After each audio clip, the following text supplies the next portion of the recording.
Welcome to Pallavi TV. ఇటు తెలంగాణ అటు ఏపీకి సంబంధించి జన సైనికులు వర్సెస్ తెలంగాణ ప్రజా సంఘాల నాయకులు కావచ్చు, ఉద్యమకారులు కావచ్చు, జర్నలిస్టులు కావచ్చు కొంతమంది. సో వీళ్ళ మధ్యలో ప్రొఫెసర్ నాగేశ్వర్తో కామెంట్స్తో మొదలైనటువంటి ఈ రచ్చ ఇంకా నడుస్తూనే ఉంది. నువ్వెంత పవన్ కళ్యాణ్ అంటే వీళ్ళంటే నువ్వెంత మీరెంత అని జన సైనికులు. సో రోజు ఈ వాదోపవాదాలు జరుగుతూనే ఉన్నాయి. ప్రెస్ క్లబ్ వేదిక మీదుగా ప్రెస్ క్లబ్లో రౌండ్ టేబుల్ సమావేశం వాళ్ళు పెట్టడం, సో మిగిలిన సందర్భాల్లో ప్రెస్ మీట్లు పెట్టి వీళ్ళు మాట్లాడడం రోజు కొనసాగుతూనే ఉంది. సో ఈ అంశం గురించి అసలు ఏంటి, ఎక్కడ ఇది ఇష్యూ ఉంది, ఈ ఇష్యూ ఎందుకు ప్రొలాంగ్ చేస్తూ ఉన్నారు, ఈ ఇష్యూని లాగడం వెనుక ఎవరున్నారు, సో ఈ నేపథ్యం అంతా ఎవరిని ఉద్దేశించి ఎవరు నడుపుతున్నారు, ఎంతవరకు నడుపుతున్నారు, ఇట్లాంటి అన్ని అంశాలు మనతో పాటు మాట్లాడడానికి లక్ష్మణ్ గౌడ్ ఉన్నారు. జనసేన పార్టీ మాజీ కంటెస్టెడ్ ఎమ్మెల్యే, మన నాగర్ కర్నూలు నుంచి జనసేన నుంచి పోటీ చేసినటువంటి నాయకుడు, అట్లాగే బీసీ సంక్షేమ సంఘానికి కూడా నాయకుడిగా ఉన్నారు చాలా కాలం పాటు. నమస్కారం. నమస్తే. ఏంటన్నా మీరు జనసేనలో చాలా సుదీర్ఘం పాటు కొంతకాలం ఉన్నారు, మధ్యలో గ్యాప్ వచ్చింది, ఇప్పుడు మళ్ళీ యాక్టివేట్ అవుతానంటున్నారు. గ్యాప్ ఎక్కడ రాలేదన్న, అంటే పార్టీకి కాస్త నా వ్యక్తిగత కారణాల వల్ల నేను కొంచెం దూరం ఉండొచ్చేమో కానీ పార్టీ అధినేతకి పార్టీ భావజాలానికి నాకు ఎప్పుడు కూడా గ్యాప్ రాలేదు కాబట్టి ఈరోజు మీ ముందున్నా. నేను ఎట్లా ఫస్ట్ జనసేనకు మీరు ఎట్లా దగ్గర అయ్యారు? పవన్ కళ్యాణ్ అంటే ఎందుకు ఇష్టం, ఏమి ఇష్టం పవన్ కళ్యాణ్ గారి యొక్క భావజాలం ఇష్టం. ఫస్ట్ నేను పవన్ కళ్యాణ్ గారికి అభిమానం ఏం కాదు, కానీ పవన్ కళ్యాణ్ గారి యొక్క ఆశయ సిద్ధాంతాలకు నేను బలమైన బానిస. ఒక్క 3 సిద్ధాంతాలు చెప్పు. 0 బడ్జెట్ పాలిటిక్స్, సామాన్యుడు రాజకీయాన్ని ఏలాలి, రబ్బర్ చెప్పులు వేసుకున్నవాడి చేత రాజకీయాన్ని శాసించాలి. దాంట్లో భాగంగానే ఎగ్జాంపుల్ కూడా కాదు, ఓబీసీ బిడ్డని, ఎక్కడో పాలమూరు నాగర్ కర్నూలు జిల్లా తిమ్మాజిపేట మండల్ పోదిరెడ్డిపల్లి గ్రామంలో ఉన్నటువంటి నన్ను నా నియోజకవర్గంలో సెంట్రల్ నుంచి ఉమ్మడి 2 బీజేపీ జనసేన అభ్యర్థిగా నన్ను పోటీ చేపించడం జరిగింది.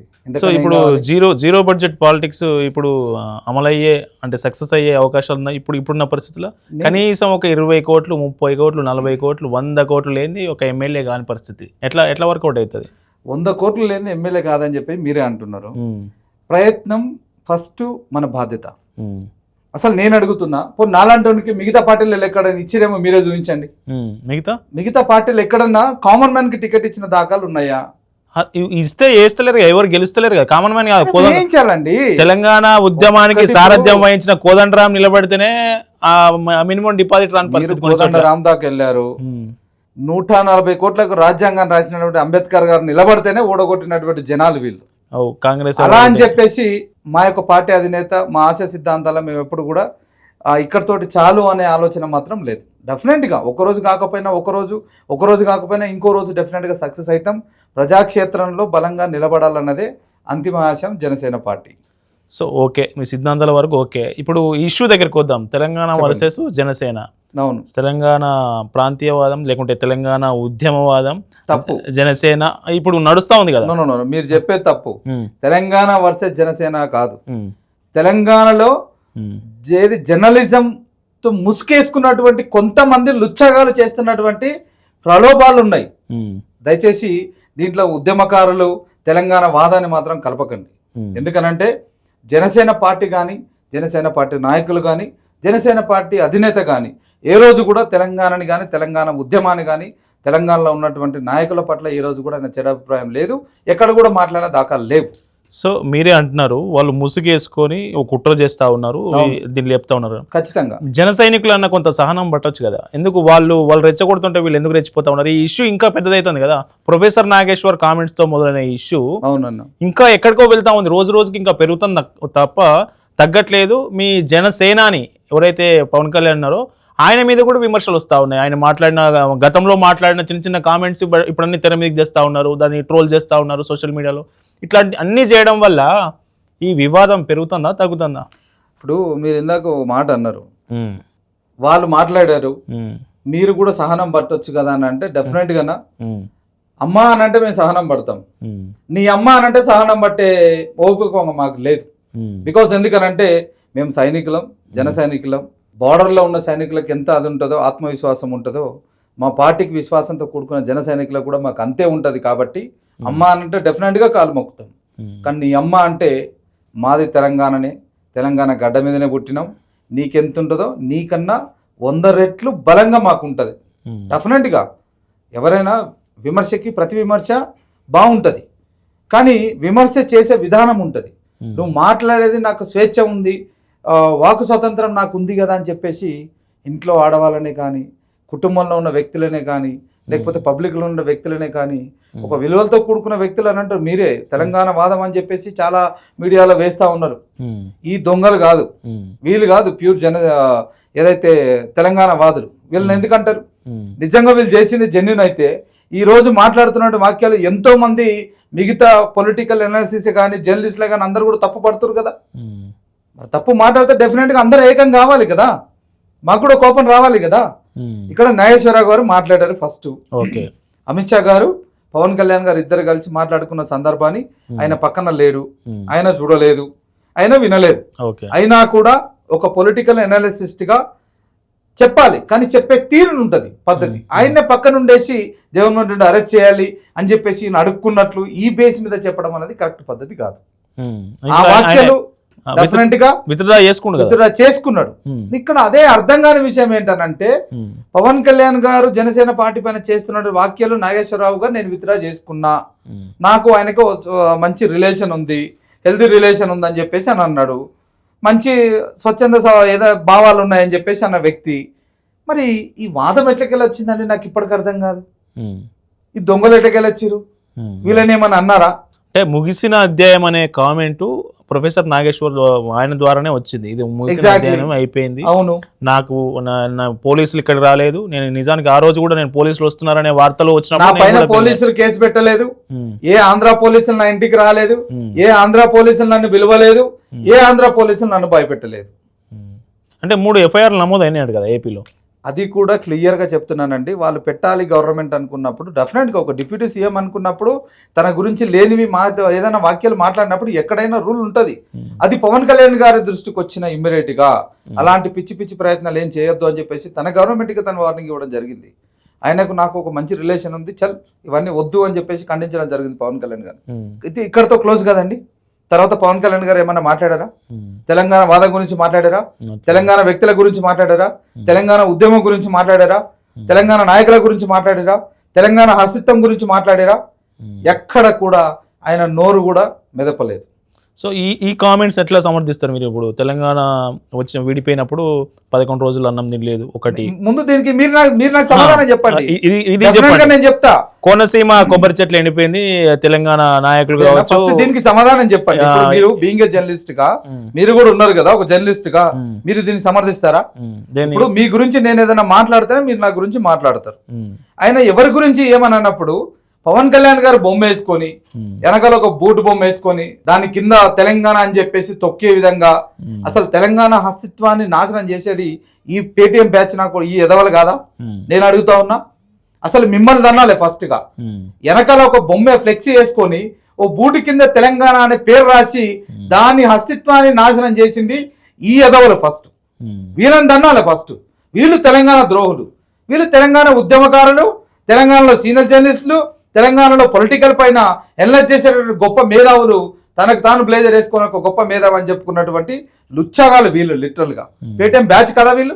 నోటికి ఎంత వస్తుందంత మాట్లాడటం అండి, ఒక పద్ధతి ఉందా? అంటే మీరు ఇందాక అన్నారు 11 రోజులు తెలంగాణలో నేను విడిపోతే అన్నం తినలేదు. దానికి రీజన్ ఒకటే, విభజన. డెఫినెట్ గా 2009లోనే పవన్ కళ్యాణ్ గారు మీరు చూడండి యూట్యూబ్ లో, ఆ రోజు కూడా తెలంగాణ ఉద్యమము ఖచ్చితంగా అది చేయాల్సిన ఉద్యమం, దానికి నేను పూర్తిగా మద్దతు ఇస్తున్నానని చెప్పినటువంటి వ్యక్తి, దాన్ని నేను ఎప్పుడు కూడా స్వాగతిస్తున్నానని చెప్పిన వ్యక్తి పవన్ కళ్యాణ్ గారు. విభజన సరైన తీరులో జరగలేదన్న దానికి వ్యతిరేకించాడు. తెలంగాణ ఉద్యమాన్ని వ్యతిరేకించలే, తెలంగాణ విడిపోయిన దాన్ని వ్యతిరేకించలే పవన్ కళ్యాణ్ గారు. విధానంలో తప్పు ఉంది, దాని సరైన పద్ధతిలో ఇంట్లో 3 అన్నదమ్ములు ఉన్నప్పుడు భాగాల పరిష్కారం ఏదైతే ఉందో, నీళ్లు నిధులు నియామకాలన్న దాంట్లో అన్నదమ్ములో ఉన్నటువంటి వ్యక్తులను విడదీసేటప్పుడు పద్ధతిగా ప్రాపర్గా తీయాలన్నది ఆయన నినాదం. దానికోసం ఉన్నాడు తప్ప తెలంగాణ తీసిపోయినందుకు ముందు విన్నటువంటి రికార్డులు కూడా వినాలి.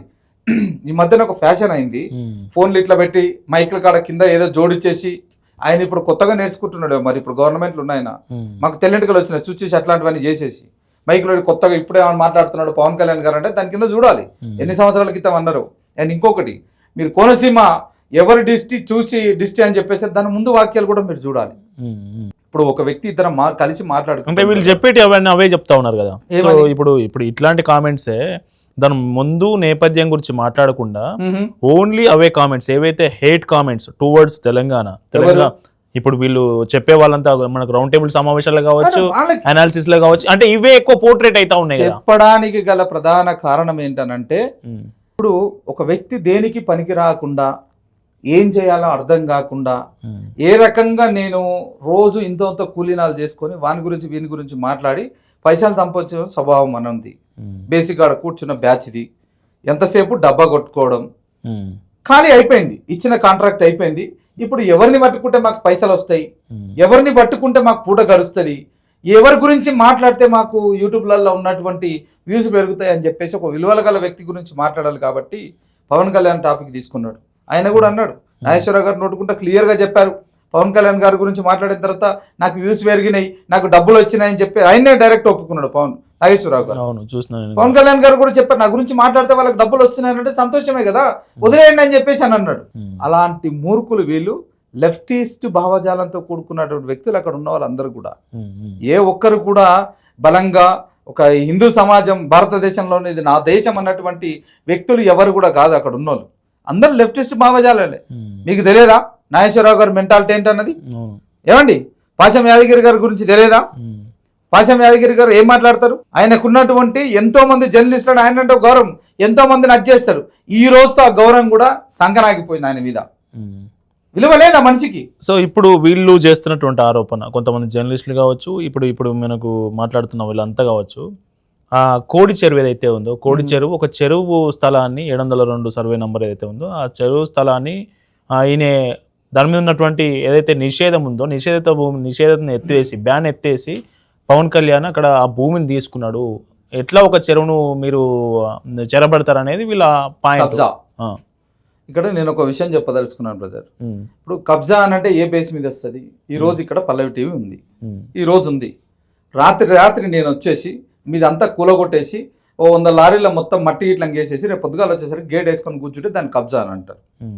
ప్రభుత్వ భూమిని పవన్ కళ్యాణ్ గారు అక్రమంగా లాక్కొని ఫినిషింగ్ వేసుకొని ఏమైనా కట్టుకుంటే దాన్ని కబ్జా, అవునా?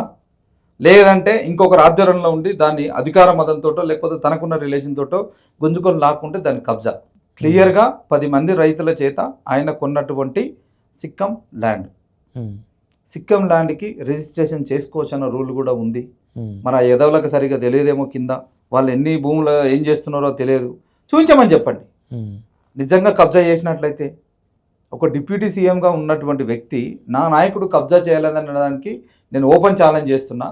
ఏ నాయకుడు చెప్తాడు ఈ రోజున్న రాజకీయాల్లో? ఎవరు చెప్తారో మీరు దమ్ము నేను ఛాలెంజ్ చేస్తున్నా. ఏ ఒక్కరు ఇట్లా చెప్పమని ప్రెస్ మీట్లో ఓపెన్గా చెప్పిండు. నేను గనక ఆ ల్యాండ్ గనక తెలంగాణ ప్రభుత్వం అక్కడ ఉన్నటువంటి భూమిని కబ్జా చేసినట్లయితే తెలంగాణ ప్రభుత్వానికి నేను రాసిస్తానని చెప్పేసి అని చెప్పాడు. గట్స్ ఉన్నాయండి ఏ మొగోడు. ఈ రోజు మాట్లాడినటువంటి మంత్రులే కానీ ఎమ్మెల్యేలే కానీ మిగతా వ్యక్తులు కానీ ఈ పేటీఎం బ్యాచ్ నా ఎదవలు కానీ ఎన్ని సెటిల్మెంట్ చేసి ఎన్ని భూములు కబ్జాలు చేయలేదు వీళ్ళు? వాళ్ళని చెప్పండి. ఇదే కరీంనగర్లో ఇక్కడ ఉన్నటువంటి పొన్నం ప్రభాకర్ గారు వేరే లాంటి కబ్జాలు చేసి ఈ రోజు అన్నదమ్ముల మధ్యన చిచ్చు పెట్టి ఒకటి చచ్చిపోలేదా? అవును, ఇది ఇప్పుడు అది కూడా తెర మీదకి వస్తా ఉన్నాయి. మరి ఏంటి అసలు ఎక్కడ అది? అదే కరీంనగర్ ప్రాంతంలో ఆయన కూడా ఇప్పుడు వస్తాయి డెఫినెట్ గా. మా మీద చెయ్యని తప్పుకు దాడి చేస్తే అంతకు 10 రెట్లు జన సైనికులకు తిరిగి దాన్ని తప్పి కొడతారని చెప్పి ఈ సందర్భంగా కూడా మేము వదిలే ప్రసక్తి ఏం లేదు. డెఫినెట్ గా మేము సైలెంట్ గా మా పని మేము చేసుకొని వెళ్ళిపోతున్నాం. దాన్ని మీరు గెలికారు. చెయ్యని తప్పుకు నానా రకాలుగా మాటలు అంటా ఉన్నారు, రకరకాలుగా. నాకు ఇందాక ఒక వీడియో వచ్చింది, మీకు నేను చూపిస్తాను చూడండి. ఎంత దారుణం అండి. ఇదా మీకు వినిపిస్తాను. పవన్ కళ్యాణ్ చిరంజీవి మీ తల్లి ఉన్నదో లేదో, ఉన్నదా? వాళ్ళ తల్లి బతుకున్నదా? ఒకవేళ మీ తల్లిలో ఆమె పవన్ తల్లి గురించి మరి ఇక్కడ కాదు, మీకు భాష అర్థమైతే లేదో. ఇంత ముందు ఇచ్చిపెట్టిన వాళ్ళైతే వాళ్ళే చెప్పారు, ఈయన ఇంత గొప్ప వాళ్ళే చెప్పారు కదా. మేము వాళ్ళ వదిలేకు చిరంజీవి గారి భార్యకి విజ్ఞప్తి చేస్తున్నాం. చిరంజీవి కూడా బిడ్డలు ఉన్నారు, 2 బిడ్డలు ఉన్నారు, వాళ్ళకు కూడా విజ్ఞప్తి చేస్తున్నా, వాళ్ళని కూడా చెప్తున్నా. మీరు మెసేజ్ చూడండి అమ్మా. మీరు నాగబాబు భార్య ఆయన కూడా బిడ్డ ఉన్నట్టున్నది, ఆ బిడ్డను కూడా చూడమంటున్నా. ఈ లుచ్చాగాడు, ఈ పృథ్వీ అనే లుచ్చాగాడు, ఈ ఎదవ లాస్ట్ ఒక 1 ఇయర్ వరకు కూడా నువ్వు ప్రెస్ క్లబ్కి, హైదరాబాద్ ప్రెస్ క్లబ్కి వెళ్ళాలంటే ఏది ఒలాలు వెళ్ళేవాడు. ఈ రోజు నువ్వు ఇండివర్లు వేసుకొని తిరుగుతా ఉన్నావు. ఎవడి సొమ్మురా నేను అడుగుతా ఉన్నా? ఎంతమందిని ముంచితే వచ్చినటువంటి ఆస్తులని నేను అడుగుతా కాదు, ఉన్నా? వాళ్ళ డాడీ మాజీ ఇంట్లో మంత్రి ఆడ- కదా. ఏంటండి వాళ్ళ డాడీ మాజీ మంత్రి. మాజీ మంత్రి అయితే మినిమం ఉండదు మాజీ మరి మంత్రి. మాజీ మంత్రి అన్నప్పుడు మొదటి నుంచి కూడా ఉండాలి కదా. ఉమ్, మొదటి నుంచి కూడా నువ్వు అట్లా మెయింటైన్ చేస్తే మేము కూడా అట్లనే అనుకుంటాం. ఉమ్, అవునా కదా? డాడీతో పోల్చకండి. వాళ్ళ డాడీ చాలా గొప్ప వ్యక్తి. ఆయనకు ఉన్నటువంటి పేరుని ఈ ఎదవ ఈరోజు చెడగొడుతున్నాడు. వీడు ఉమ్, క్రాంతి దళ్ అని ఒకటి పెట్టుకొని ఈ ఎదవ చెడగొడుతున్నాడు. లిటరల్ గా చెప్తున్నాను. ఈరోజు గౌరవం ఉండే ఎక్కడైనా ఏదైనా జరుగుతే సమస్య మీద అని చెప్పేసి, కానీ అది కూడా పేటిఎం బ్యాచ్ మాదిరిగా ప్రతి ప్లేస్ లోకి వెళ్ళేసి ఈ రకంగా ఇంట్లో ఆడవాళ్ళని తిట్టడం ఎంతవరకు కరెక్ట్? దీనా తెలంగాణ ఉద్యమం అని చెప్పేది? అంటే ఏ సందర్భంలో ఉన్నాడు ఆ వ్యాఖ్యలు? అరే ఏదో ఒక సందర్భంలో అండి. నేనేమంటున్నా, మీరు నా మీద దాడి చేయాలనుకుంటే నా గురించి మాట్లాడాలి. నా ఇంట్లో ఉన్న నా కుటుంబం గురించి మాట్లాడడం ఎంతవరకు కరెక్ట్? మాకు లేదా నోరు? మేము మాట్లాడలేమా? నా ఇంట్లో నా తల్లి మీ తల్లితో సమానం కాదు? నువ్వు ఎవరికి పుట్టినవరా? మీ అమ్మ ఉందో, చిరంజీవి వాళ్ళ అమ్మ ఉందో చచ్చిపోయిందని అంటే లుచ్చా కొడుక, ఇంట్లో ఆడవాళ్ళ గురించి మాట్లాడే కొజ్జా కొడుక నేను అంటున్నా. ఇప్పుడు ఎంతవరకు కరెక్ట్?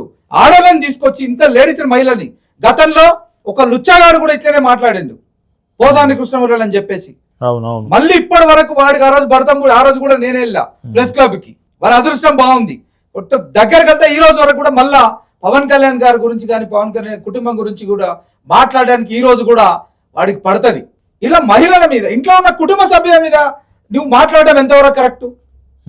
అందరిని తీసుకొని తెలంగాణ ఉద్యమకారులు అని చెప్పేసి ముసుకేసుకొని, ఉద్యమకారుల పేరు మీద, విలువైన ఉద్యమం పేరు మీద ఇలాంటి లుచ్చా కొడుకులు చేసే కామెంట్లు ఎంతవరకు దీన్ని మీరు సమర్థిస్తారా?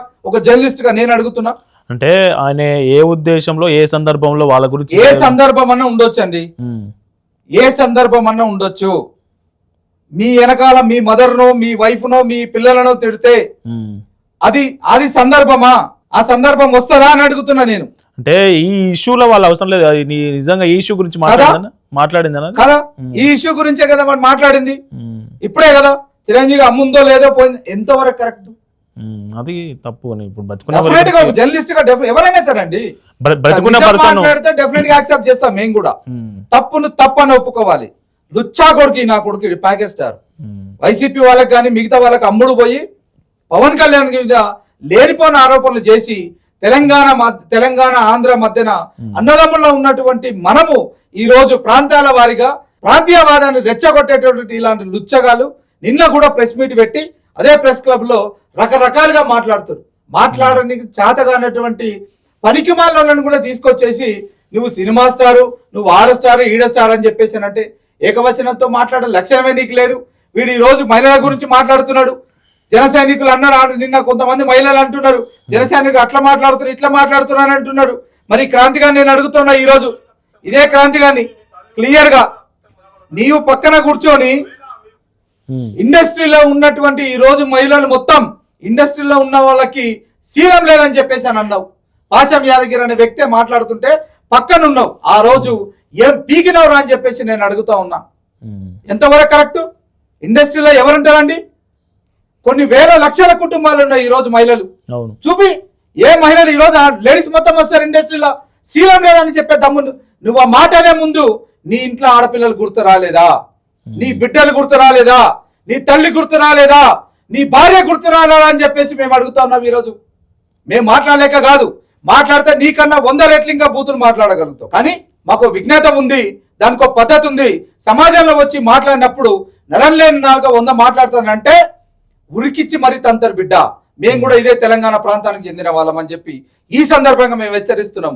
ఇంకొకసారి గనక వాళ్ళ కుటుంబాల గురించే కానీ ఏ వ్యక్తినైనా సరే నీకు దమ్ము ధైర్యం ఉంటే మాట్లాడి ఎదుర్కో, అంతవరకే తప్ప చాతా గాని కొజ్జా నా కొడుకులాగా కుటుంబంలో ఉన్నటువంటి మహిళల పట్ల పోతే డెఫినెట్ గా పరిగెత్తిచ్చి మరిదంతామని చెప్పి ఈ సందర్భంగా నేను చెప్పదలుచుకున్నా.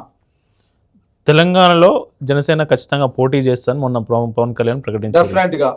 సో మొన్న ప్రెస్ మీట్ తర్వాత నిన్న మాట్లాడుతూ కేటీఆర్ మీట్ ది ప్రెస్లో మాట్లాడుతూ తెలంగాణ పోటీ ఎవరైనా పోటీ చేయొచ్చు, కానీ సెక్రటేరియట్లో కూర్చుంటా అంటే కుదరదు, తెలంగాణ ప్రాంతం వాళ్ళదే అన్నట్లుగా ఒక కామెంట్ చేశారు. ఇగో ఆయన క్లియర్గా ఎవరు ఇక్కడ ఉన్నటువంటి నాయకులను కానీ ఎవరిని కూడా శత్రుత్వంగా భావించి పవన్ కళ్యాణ్ గారు మాట్లాడిన దాఖలు లేవు ఇక్కడ క్లియర్గా. ఆయన ఇంకొకటి ఈ సందర్భంగా కేటీఆర్ గారికి ఏదైతే బీఆర్ఎస్ పార్టీ ఆయన చేసినటువంటి వ్యాఖ్యలు ఏదైతే ఉందో, తెలంగాణలో మీరు పోటీ చేయొచ్చు అన్నది బాగానే ఉంది. సెక్రటరీలో కూర్చునే హక్కు నీకు లేదని అంటే ఒక భారతదేశ పౌరుడిగా భారతదేశంలో అంతర్భాగమైనటువంటి తెలంగాణ రాష్ట్రంలో ఆయన రేపు పొద్దుగా నిలబడి గెలిస్తే డెఫినెట్గా ఇదే తెలంగాణ సెక్రటరీలో కూర్చుంటాడు. దాన్ని ఎవడు పీకేది లేదు, ఎవడు ఆపేది లేదు. ఆయనే కాదు, వాళ్ళ ఆయన వచ్చినా వాళ్ళ పార్టీ వచ్చినా ఏం పీకేది లేదు. దాన్ని ఎవడు ఏం చేయలేడండి, ప్రజలు నిర్ణయిస్తారు.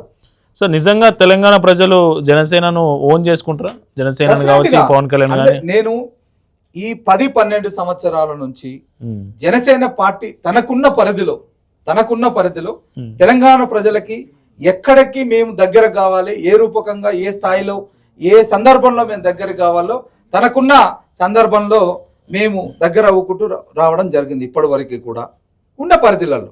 బట్ ఆ పరిధి అన్నది డెఫినెట్గా ఇప్పుడు విస్తరించి మీకు అందరూ అంటారు తెలంగాణకి ఆయన ఏం చేసిందని చెప్పేసి అంటే ఓపెన్గా జనసేన పార్టీకి ఉన్న పరిధిలో ఇదే పవన్ కళ్యాణ్ గారు క్లియర్గా నిన్నగాక మొన్న వచ్చినటువంటి ఈ కాంగ్రెస్ ప్రభుత్వానికి మొన్న ₹1 కోటి విరాళం ఇవ్వడం జరిగింది. అంతకుముందుకు కరోనా వస్తే 3.5-4 కోట్లు ఇవ్వడం జరిగింది. ప్రతిసారి ఏ ప్రాబ్లం వచ్చినా తెలంగాణలో ఇవ్వడం జరిగింది. కొండగట్టుకు దాదాపుగా 36 కోట్ల రూపాయలు చిల్లర ఇచ్చిన. మరి ఈ రోజు నేను ఒక మీ సందర్భం వచ్చింది కాబట్టి నేను అడుగుతున్నా, ఈ రోజు జుట్టు పీకేసుకొని మేము పీకుతాం, మొగోళ్ళం, తోపులం, తురుంకొన్నాం అని చెప్పేసి అధికార పార్టీ ఒక మంత్రి వాగుతున్నాడు కుక్క వాగినట్లు. ఆ మంత్రికి నేను అడుగుతా ఉన్నా, మరి నీ జిల్లాకి నువ్వేం పీకినావు ఇప్పటి వరకు?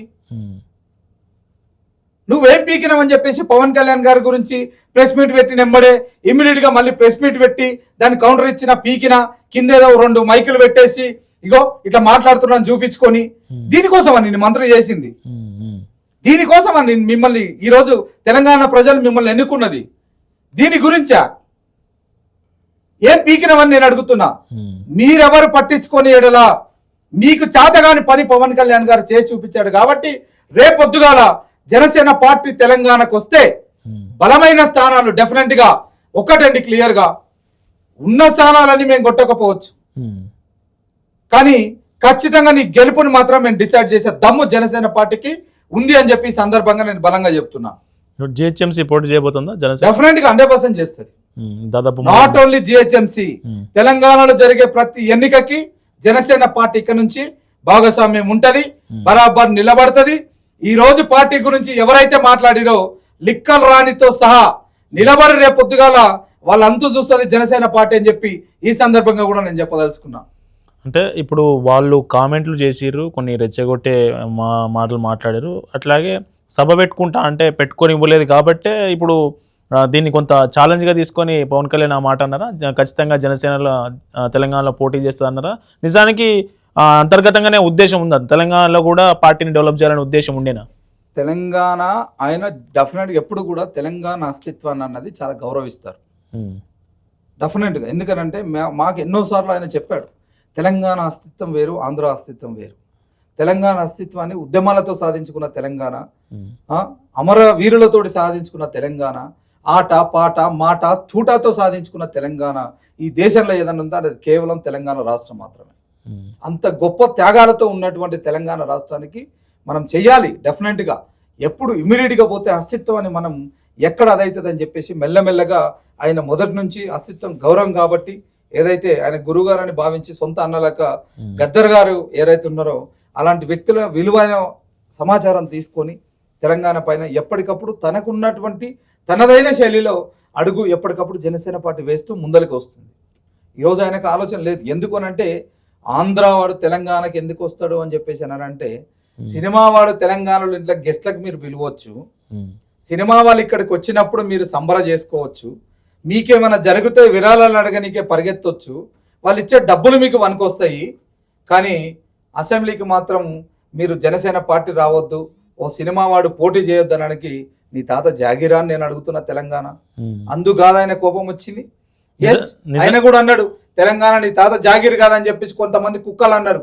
బరాబర్ తెలంగాణ నీ అయ్యా జాగీర్ కాదు, తెలంగాణలో ఉన్నటువంటి తెలంగాణ బిడ్డల భూమి అస్తిత్వం ఇది వాళ్ళ జాగీర్ అని చెప్పింది పవన్ కళ్యాణ్ గారు. నిజంగా సభకు అనుమతి ఇవ్వక కాంగ్రెస్ పార్టీ తప్పు చేసింది ఇక్కడ. భయపడలే, అంతకన్నా ఏం కావాలి? భయపడలేదా చెప్పు? భయపడకుంటే మీరు ఎందుకు ఇవ్వలేదు? దేనికోసం? మీరు చేస్తున్నటువంటి తప్పులను రేపు పొద్దుగాల జనసేన పార్టీ ఎండబెడుతుందని చెప్పేసి కాదా? మీరు చేస్తున్నటువంటి లుచ్చ రాజకీయాలకి స్వస్తి పలుకుతుంది జనసేన పార్టీ అనే భయంతో కాదా? పవన్ కళ్యాణ్ గారు ఇక్కడికి వస్తే ఏదైతే జంజీ యువత మొత్తం ఆయనకు ఆకర్షితులై రేపు పొద్దుగాల మీ అందరికీ తెలుసు, దేశ భవిష్యత్తు యువత తలుచుకుంటే దేశ భవిష్యత్తుని మార్చేటటువంటి దమ్ము యువతకు ఉంటుందని సంగతి అందరికీ తెలుసు. ఈరోజు అన్ని పార్టీలతోటి తెలంగాణలో అన్ని పార్టీలతోటి యువత మొత్తం విసిగిపోయారండి. ఒక వ్యక్తి వచ్చిండు, తెలంగాణ వచ్చిన తర్వాత 1200 మంది విద్యార్థులని బలిదానాల మీద పీఠం వేసుకొని కూర్చొని దళిత బిడ్డలకి నేను ముఖ్యమంత్రి ఇస్తానని చెప్పి మోసం చేసిన దాఖలాలు ఉన్నాయి.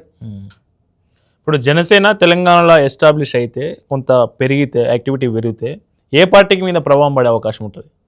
ఫస్ట్ ఏ పార్టీ ప్రజలకు ఇచ్చినటువంటి హామీలు నెరవేర్చకుండా ఏ పార్టీ దొంగ ముసుగులో నడుస్తా ఉందో వాళ్ళందరికీ జనసేన పార్టీ డెఫినెట్ గా మొగుడై ఉంటాడని చెప్పి తెలంగాణలో ఈ సందర్భంగా నేను బలంగా చెప్పగలను. కాంగ్రెస్ పార్టీకి ప్రధానంగా ఉంటుంది, అట్లాగే బీఆర్ఎస్ పార్టీ ఆల్ అండి.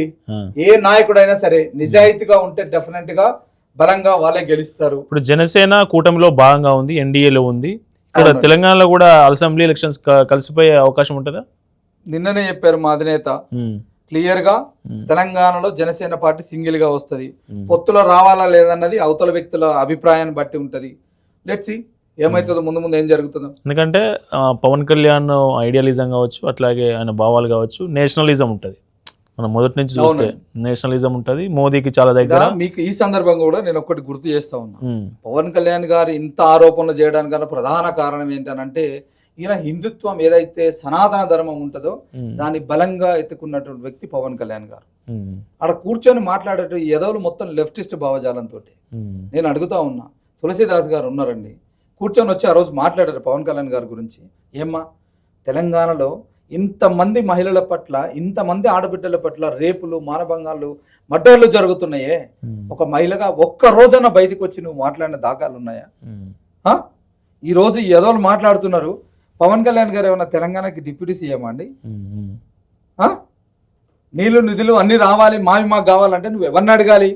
తెలంగాణ ప్రాంతంలో, తెలంగాణ రాష్ట్రంలో ఉన్నటువంటి ప్రభుత్వాన్ని మీరు మాట్లాడాలి.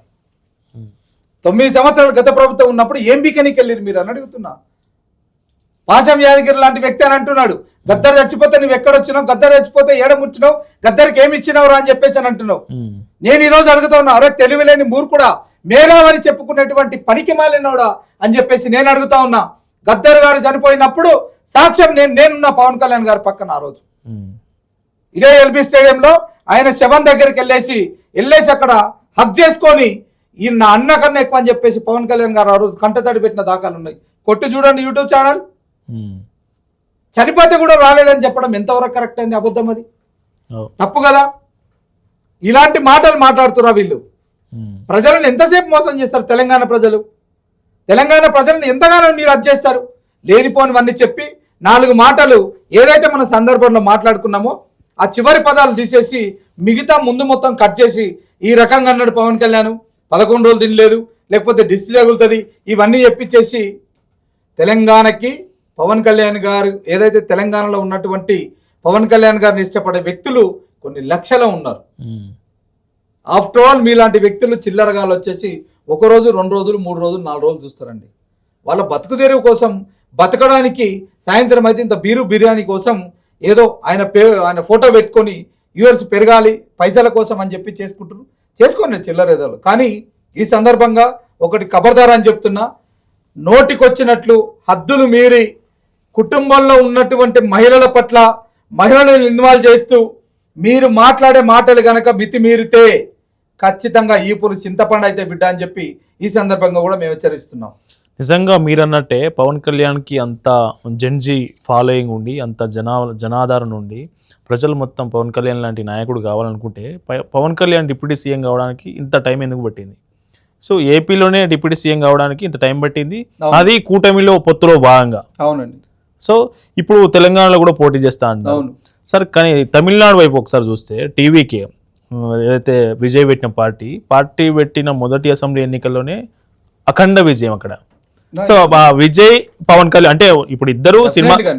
మీకు వచ్చిన ఆలోచన రైట్, అది కాకపోతే ఇక్కడ మనం ఆలోచించాల్సింది ఏంటంటే తమిళనాడు రాజకీయం వేరు, ఇక్కడ ఉన్నటువంటి ఆంధ్రప్రదేశ్ తెలంగాణ రాజకీయాలు వేరు. ఇక్కడ ఉన్న ఒక ప్రాంతం అస్తిత్వంతో కూడుకున్నటువంటి ఇంకొక ప్రాంతం ఏమో కమ్యూనిటీ బేస్ మీద ఉన్నటువంటి ఆలోచనతోటి. సో నిజానికి తెలంగాణ కంటే ఏపీలో కూడా కొంత వ్యక్తి పూజ ఉంటుంది కదా మనకి ఎక్కడైతే. నేను అదే చెప్పబోతున్నా, ఎందుకనంటే మీరు ఇందాక విజయ్ గారితో పోల్చారు. విజయ్ గారు ఏదైతే తన ఫ్యాన్స్ క్లబ్ ఉందో 2009 నుంచి కింది లెవెల్లో ప్రయత్నాలు చేసుకుంటూ ఇండిపెండెంట్ గా తన ఏదైతే ఫ్యాన్స్ క్లబ్ నుంచి ఉన్న మెంబర్లందరినీ కూడా గ్రామ స్థాయి ఎన్నికల్లో, తర్వాత మండల స్థాయి ఎన్నికలలో ఈ రకంగా చేసుకుంటూ వచ్చినటువంటి తను ఈరోజు కొత్తగా ఏం రాలేదండి, పెట్టినెమ్మడే రాలేదు. కింద గ్రౌండ్ క్లియరెన్స్ చేసుకొని తర్వాత ఇక్కడికి వచ్చిన తర్వాత రెండోది ప్రధానమైన కారణం ఏంటంటే గత 4 దశాబ్దాల పాటుగా ఏదైతే తమిళనాడు ప్రజలు కేవలం ఇద్దరు, అటు లేకపోతే ఇటు లేకపోతే ద్రావిడ రాజకీయాలతోటి విసికెత్తి అక్కడ ఉన్నటువంటి జంజి ఈరోజు విజయ్ గారిని ఎన్నుకోవడం జరిగింది. బట్ ఇక్కడ అట్లా కాదు కదా, ఇక్కడ పరిస్థితులు వేరు. సో ఏపీలో మనం చూస్తే నిజంగా మీరు పరిస్థితులు వేరు అంటున్నారు, నేను కొంత సారూప్యత ఉంది అంటున్నాను. ఎందుకంటే అన్నగారు ఎన్టీఆర్ ఉన్నారు, ఆయన కూడా సేమ్ పార్టీ పెట్టిన 9 నెలల్లో అపూర్వ విజయం, అఖండ విజయం అప్పట్లో. సో అక్కడ ఆయన వచ్చిన ప్రాంతం నుంచే ఈయన కూడా వచ్చారు. సో చూస్తే ఓవరాల్ గా ఆ బేసు, ఆ సారూప్యత ఆ స్థాయిలో ఎందుకు లేదు పవన్ కళ్యాణ్కి? నిజంగా కొద్దిగా తగ్గే ఉందా? ఇప్పుడు నేనేమంటున్నా, ఈరోజు విజయ్ గారు సక్సెస్ అయ్యారు, మరి అంతకన్నా పెద్ద సీనియర్లు కమల్ హాసన్ గారు పెట్టారు పార్టీ, శరత్ కుమార్ గారు ఉన్నారు, విజయకాంత్ గారు పెట్టారు, మరి వాళ్ళు ఎవరు అందరూ ఫెయిల్ అయ్యారు. విజయ్ ఎందుకు సక్సెస్ అయినారంటే ఏం చెప్తాం? ప్రజలు ఎప్పుడు ఎవరు కావాలో వాళ్ళకి చాలా బాగా క్లారిటీగా ఉంది. ఈయన కూడా 2 ప్లేస్లో పోటీ చేశారు పవన్ కళ్యాణ్ గారు. ఆ రోజు చూశారు, ఏంటి అరే ఏమి లేకపోయినా మా కోసం ఇంత చేసినట్టు గొప్ప వ్యక్తిని మేము ఎందుకు ఓడగొట్టుకున్నాం అనే ఆలోచనతోటి ఈరోజు 100% స్ట్రైక్ రేట్ తోటి దేశంలో ఏ పార్టీ అన్న ఫుల్ ఫ్లెజర్ పోటీ చేసి 100% స్ట్రైక్ రేట్ అంటే the only because of Janasena party. ఆ ఒక్క పార్టీకే ఈ రోజు వరకు 100% స్ట్రైక్ రేట్ ఉన్న పొలిటికల్ పార్టీగా స్టాంప్ వేయించుకున్నాం. మీరే వేసే అడుగులో స్లో ఉండొచ్చండి, పవన్ కళ్యాణ్ గారు స్లో ఉండొచ్చు, బట్ డెఫినెట్గా షూర్ ఏదైతే డెస్టినీ ఉందో దాన్ని డెఫినెట్గా రీచ్ అవుతారు, రీచ్ అయ్యారు కూడా. డెఫినెట్గా ఏపీ ప్రజల్లో పవన్ కళ్యాణ్ విశ్వసించడానికి ఒక 5 years టైం పట్టింది. ఫస్ట్ పోటీ చేసిన ప్రతిసారి ఆయన ఓటేసి గెలిపించలేదు. ఒక 5 years చూసారు అంటే ఆయన మాట్లాడిన మాటలు, ఆయన స్థిరత్వం, ఆయన కన్సిస్టెంట్గా ఉంటున్నాడా లేదా చూడడానికి. తెలంగాణలో ఎట్లా ఉండబోతుందని మీరు అనుకుంటున్నారు? ఏపీలో మీకు అనుభవం ఏమంటున్నా? తెలంగాణకి 100 మాకు రేటింగ్ రాకపోయినా పర్లేదు, 10 మందిలో 4 గెలవమ్మా. నిజాయితీ గల్లోడు ఒక్కడు చాలండి అసెంబ్లీకి ఆడించడానికి, సరిపోదా? 150 సీట్లు వచ్చిన కదా ఏపీలో ఉన్నటువంటి ఎక్కడ గెలవని వ్యక్తి పోపించిండు. నిజాయితీ గల్లోడు అసెంబ్లీలో ఈరోజు ఉన్నటువంటి తెలంగాణ అసెంబ్లీలో ఒక్క వ్యక్తి నిలబడితే దానికి ఉండే ధైర్యం వేరుంటుంది. సరే, ఇప్పుడు నేను ఒక జిహెచ్ఎంసీ రెసిడెంట్గా హైదరాబాద్లో ఉండే ఒక వ్యక్తిగా నేను అడుగుతున్నాను, జనసేనకి ఎందుకు ఓటేయాలి నేను? మిగతా పార్టీలు అన్నీ ఉన్నాయి కదా, కాంగ్రెస్ ఉంది, ఇప్పుడు కవిత పెట్టిన పార్టీ ఉంది, బీఆర్ఎస్ ఉంది, బీజేపీ ఉంది, అసదుద్దీన్ ఓవైసీ ఎంఐఎం పార్టీ ఉంది, జనసేనకి ఎందుకు వేయాలి? మీరు పోటీ చేస్తా అంటున్నారు. ఎగ్జాక్ట్లీ. మొన్న మీరు ఎవరికి ఓటేశారు గతంలో జరిగిన ఎన్నికల్లో? అంటే అధికారంలో ఉన్న పార్టీకి వేసినాం. ఎందుకు వేసారు? కాంగ్రెస్ కి. గతంలో జిహెచ్ఎంసీ కాంగ్రెస్ కి, బీఆర్ఎస్ కి వేసినాం మనం. ఇప్పుడు జిహెచ్ఎంసీ మొన్న ఎందుకు వేసారు? బీఆర్ఎస్ కి. అధికారంలో ఉన్న పార్టీ కొంచెం డెవలప్మెంట్ జరుగుతుంది, లేకుంటే డెవలప్మెంట్ ఇప్పుడు అర్బనైజేషన్ అంతా మేము కూడా అదే చెప్తున్నాం. ఏం చేస్తారు మీరు? మేము కూడా డెవలప్ చేస్తాం. అవకాశం ఇస్తేనే కదా ఎవరికైనా, అవకాశం ఇస్తేనే అండి. ఏ వ్యక్తి పుట్టుకతోటే బట్టలు వేసుకొని దిగడండి, తను పెరగడానికి టైం పడుతుంది.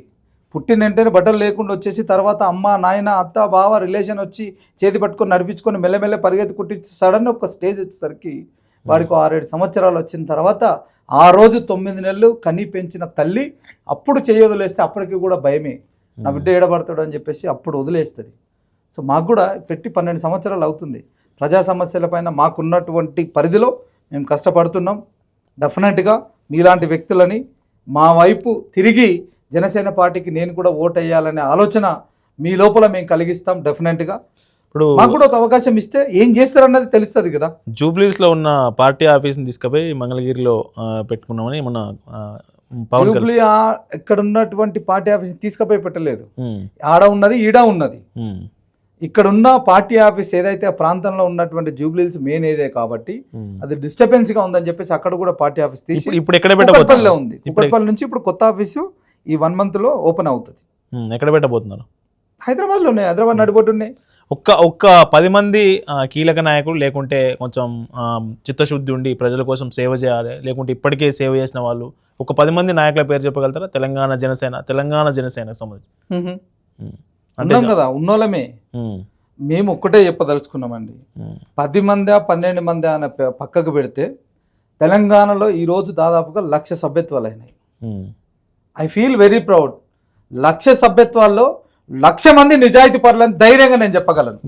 మిగతా పార్టీ కార్యకర్తలు చెప్పమని చెప్పు, మొగోళ్ళు అయితే వాళ్ళని ఒప్పుకోమని. వాళ్ళంతా పవన్ కళ్యాణ్ ఫ్యాన్స్ అయి ఉంటారు. ఏమండి ఫ్యాన్స్? ఈ రోజు నేను ఫ్యాన్స్ కాదు, మరి ఇక్కడ దాకా వచ్చి మాట్లాడుతున్నా, నేను ఫ్యాన్ కాదు కదా. మీరంటే భావజాలం నచ్చి ఎంతమంది ఉంటారు? చాలా మంది ఉంటారు, చాలా మంది ఉంటారండి. ఇంతే మంది ఉంటారని చెప్పేసి మీరు చెప్పలేరు కదా. నేను ఓపెన్ గా ఏమడుగుతున్నా, పట్టుమని చెప్పేసానంటే నేను ఐ సెడ్ వెరీ ప్రౌడ్ జన సైనిక్స్ గురించి, జనసేన పార్టీ నాయకుల గురించి. నేను నిజంగా ఏదన్నా లంగనో గింగనో ఇంకేదన్నా ఉండుంటే ఈ రోజు నన్ను ఇక్కడ కూర్చోబెట్టే వాళ్ళు కాదు మీరు. ఇప్పుడు జన సైనికులకు సంబంధించి ఒక క్వశ్చన్ ప్రధానంగా సోషల్ మీడియాలో ఎప్పుడు రేజ్ అయితే ఉంటుంది, జన సైనికులు జనసేన పార్టీ అధినేత అదుపులో ఉంటారా? 100% ఉంటారు, ఇంకెవ్వరు అదుపులో ఉండరు. ఇది కూడా చెప్తున్నా. ఇప్పుడు సరే కింది స్థాయిలో జరిగేది పార్టీ అధినేత చూడలేడు, అక్కడ దాకా పోదు కదా. ఓకే, సో పార్టీ అదుపులో ఉంటారు వాళ్ళు, అంటే వాళ్ళు పెట్టే కామెంట్స్ కావచ్చు, వాళ్ళు పెట్టే షేర్లు కావచ్చు, వాళ్ళు పెట్టే ట్రోల్స్ కావచ్చు, వీటన్నిటి మీద విపరీతమైన ఆరోపణలు ఎందుకు వస్తూ ఉంటాయి? డెఫినెట్గా నేను మీరు అన్నదానికి నేను ఒక సమాధానం చెప్తా. ఈరోజు పార్టీని వ్యతిరేకించి ఈ ఆంధ్ర అనే భావజాలం, తెలంగాణ ఆంధ్ర 2 ప్రాంతాల మధ్యన చిచ్చి పెట్టేటువంటి ఈ వ్యక్తులు ఎవరైతే ఉన్నారో, so called Paytm batch, Rucha batch ఏదైతే ఉందో, ఈ రోజు కామెంట్లు పెట్టారు జన సైనికులు, రైట్? గతంలో ఈ సమస్య జరగక ముందుకు, ఇష్యూ రాక ముందుకు, ఒక్క రోజన్నా ఇందులో ఉన్నటువంటి ఒక్క బ్యాచ్కి, ఒక్క వ్యక్తికి గనక మీరు నా జన సైనికుడు కామెంట్ పెట్టినట్టు చూపిస్తే నేను ఇక్కడ నుంచి లైఫ్లో రాజకీయం మొత్తం వదిలేసుకొని వెళ్ళిపోతా. చూపించండి. మేము ఎప్పుడు ఒకరి దగ్గరికి వెళ్ళాము, మా దగ్గరికి వస్తే మాత్రం మేము వదిలిపెట్టాం. అంటే ఇది వ్యవస్థాగత పరంగా నడుస్తుందా, ఎవరిది వారు ఇండివిజువల్ చేస్తారా? ఎవరే నేనేం చెప్తానండి, ప్రతి ఒక్కడు దే ఫీల్ వెరీ ప్రౌడ్. నా నాయకుడు పవన్ కళ్యాణ్ అనే ఫీల్ అవుతాడు, బరాబర్ ఫీల్ అవుతాడు, కిందున్నోతో సహా. ఎక్కడో మారుమూలల కిందున్నోడు కూడా నా నాయకుడు నా ముందుండి నాకు చెప్పినట్లే ఫీల్ అవుతాడు. సో దానివల్ల పార్టీకి ఇష్యూస్ రాదా? పార్టీకి బ్యాడ్ నేమ్ రాదా? ఓ సందర్భంలో ఏదో ఒక అట్లా అనుకున్న మిత్రుడు ఎవరైతే జనసైనికుడు పొరపాటున తప్పు పెట్టిండు, లేకుంటే పొరపాటున ఒక అమ్మాయినో అమ్మనో ఎవరినో లేడీని ఉద్దేశించి ఏదో కామెంట్ పెట్టి ఉంటాడు. సో దాని వల్ల పార్టీకి నష్టం జరగదు. ఏది పెట్టినా కూడా అంటే నేను ఏమంటున్నా అంటే మామూలుగా రాజకీయ పార్టీలు అంటే నేను ఒక చెప్తున్నాను వినండి. ఏ కామెంట్ నువ్వు జన సైనికుడు ఏ స్థాయిలో ఉన్నా, మండల స్థాయిలో, విలేజ్ అయినా, జిల్లా స్థాయిలో ఉన్నా కూడా తన పరిధి దాటి కామెంట్ పెట్టాడు. మీరు ఇప్పుడు అంటే పరిధి దాటి కామెంట్లు పెడుతున్నారనే ఆరోపణ చెప్పేది.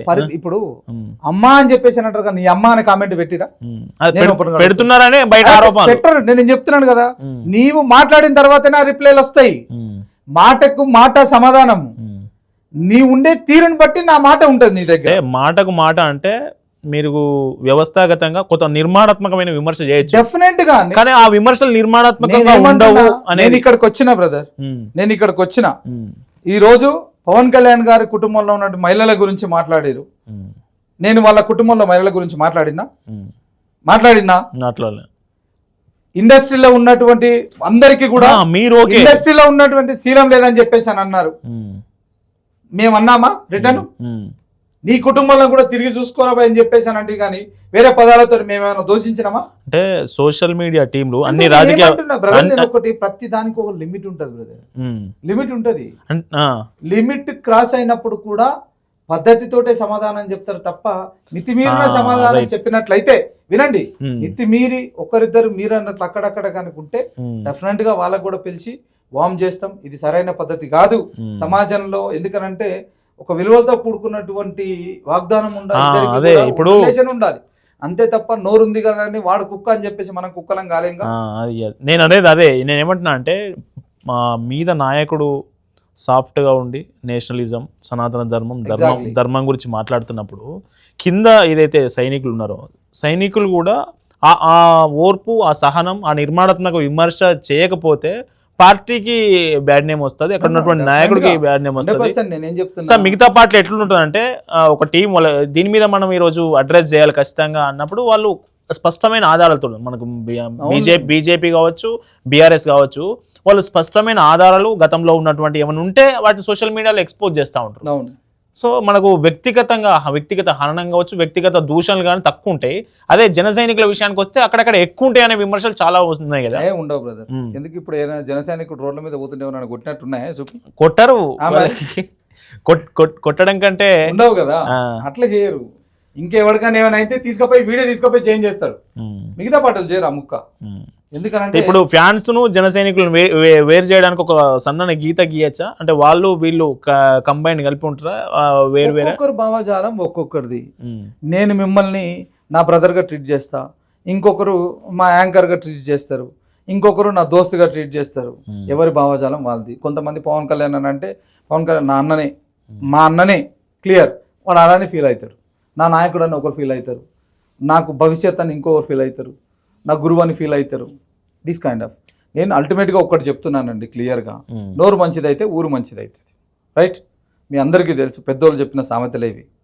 అందుకే ఇక్కడ ఉన్నటువంటి ఏదైతే ఇప్పుడు పవన్ కళ్యాణ్ గారిని ఇష్యూ పెట్టి రౌండ్ టేబుల్ సమావేశాలు పెట్టి ప్రతిసారి ఆయన తిట్టి మీకు పైసలు వస్తాయని అనుకుంటే అది మీ కర్మకు వదిలేస్తాం.